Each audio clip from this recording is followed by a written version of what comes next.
For the rest of us, though, it's definitely been cool. It's been breezy. We've seen some very persistent cloud cover over parts of the Bay Area. We're going to start with the satellite perspective, which shows us where the clouds are, and the Bay Area is right at my feet. And you can see that cloud cover just hugging the coast and making a decent push across the bay. But inland parts of the Bay Area did see the sunshine breaking through for the most part. Now, farther up to the north, there's a storm system way up in the Gulf of Alaska. That's going to be dropping down towards us later this week. One of the consequences of it is it's going to squeeze the atmosphere over the west coast as it approaches.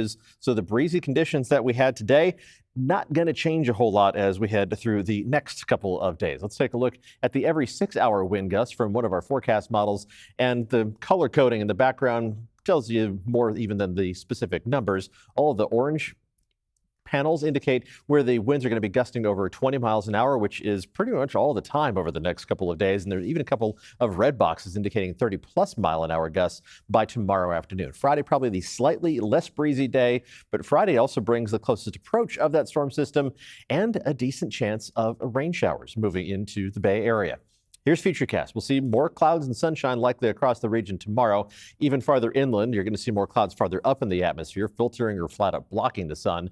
We start off dry on Friday, but you can see the rain off the coast approaching us by Friday evening, but just a chance for a couple of hit or miss showers far inland as we head into Friday evening. That activity is going to give way to more widespread shower activity moving up from the south, but everything depends on exactly where the center of this storm system tracks. So you see I-80 kind of our dividing line between not much rain at all to the north and a pretty good chance of rain to the south as we head through Friday night into the first half of Saturday, kind of the opposite of the pattern that we saw for so much of the winter where the North Bay was getting the bulk of the rainfall. This isn't going to be a huge rainmaker, but it is going to be decent by April standards, except north of I-80, where if that forecast path holds and that heart of the storm system travels a little farther south, you'll be seeing trace to maybe even nothing for the North Bay, with decent amounts as you head farther to the south. Over 1/10 of an inch of rain anticipated for San Francisco, and maybe over 1/4 of an inch of rain for a few spots farther to the south, especially in the Santa Cruz Mountains. But all that storm system would have to do is jog another 50 miles to the north, and then this whole pattern would get pushed 50 miles to the north as well. So we'll keep you updated. Right now, looking outside from the top of Mount Diablo, there's the sunshine. Didn't really do much for temperatures, only low 60s right now in Concord, 62 degrees, one of the other least cool spots in Santa Rosa, and it's 60 exactly in San Jose, only mid to upper 50s for San Francisco, Oakland, and in Livermore right now. If you're heading out to the Giants game this evening, same story as for those folks at Thrive City. It's going to be cool, it's going to be breezy, and there's going to be a lot of cloud cover, making it feel even cooler. Temperatures at game time as the Giants tried to take game 3 of their series against the Brewers. Starts at 6:45. Temperature is going to be in the lower half of the 50s throughout the evening. And again, the breeze is going to make it feel even cooler than that. Let's take a look at Futurecast as we track the fog around the Bay Area. So it's going to be cloud cover not only farther up in the atmosphere, but this is just looking at the fog right at ground level, slowing down the morning commute in all likelihood to begin the day on Thursday.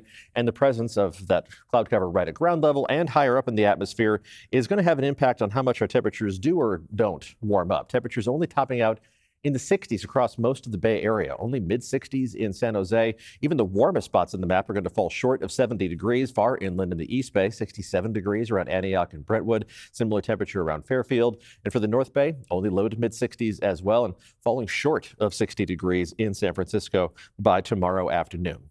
Tomorrow and Friday and Saturday are going to be the coolest days that we see for a while. We do have a warm-up in the 7-day forecast. At the coast, it'll be a modest warm-up up into the low 60s by Tuesday and Wednesday of next week, but that is slightly above average for coastal communities.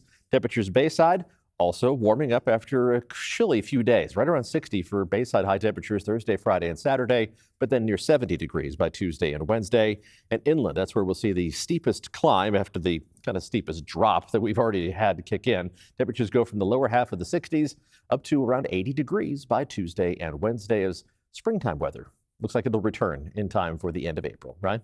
All right, thanks, Paul.